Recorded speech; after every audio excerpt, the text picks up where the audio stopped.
Hurricane Ian brought with it not only destructive winds, but massive storm surge and flooding as well. And storms with heavy rainfall are likely to continue. That's, of course, due to climate change. With me now to discuss this aspect of this story is Michael Weiner, senior scientist at the Lawrence Berkeley National Laboratory.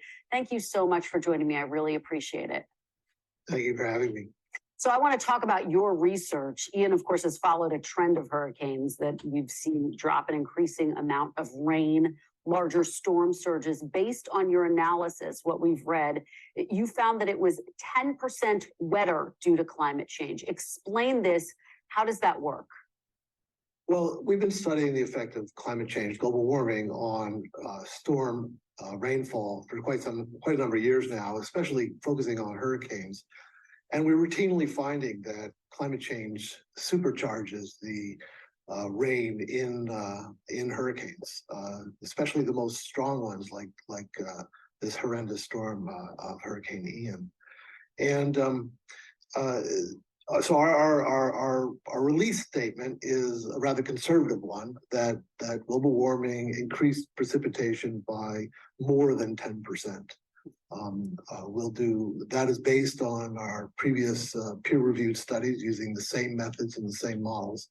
We will visit this storm in much greater detail as time goes on. But this statement is important because it really relates directly to the freshwater inland flooding that we saw on TV after the storm had passed. There is no doubt also in my mind that the saltwater flooding from the storm surge and the wind damage, that this is also exacerbated by climate change, although I'm not putting a number on that at this time. Well, and that was what my next question was going to be. Can you just help people understand the impact of actually having a storm that's 10% wetter? Does it mean more flooding? Does it mean more devastation, more destruction? Oh, absolutely. We haven't done the flooding analysis for Hurricane Ian yet, but we did for Hurricane Harvey. This took quite a bit of time, but we estimated there that climate change increased precipitation by 19%, so a little bit more, but it increased the flood area by 14%. And that translated to a climate change induced cost of the storm of an additional $13 billion.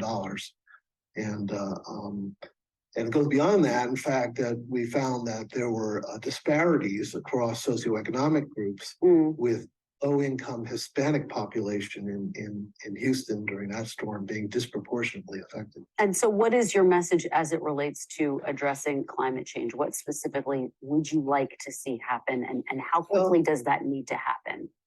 It needs to happen immediately. I mean, I think these storms, and Fiona being, only just a few days really before this, demonstrate that dangerous climate change is here now. This is not our grandchildren's problem. It is our problem.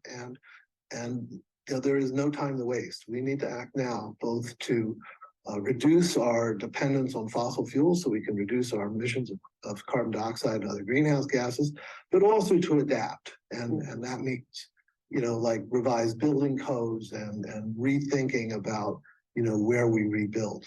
And what is more concerning to you when you think about the bigger hurricanes or even the smaller ones like Fiona, that was a category 1, but still brought with it a lot of force, a lot of rain, a lot of flooding? Well, one of the things that people often confuse is that the category, right?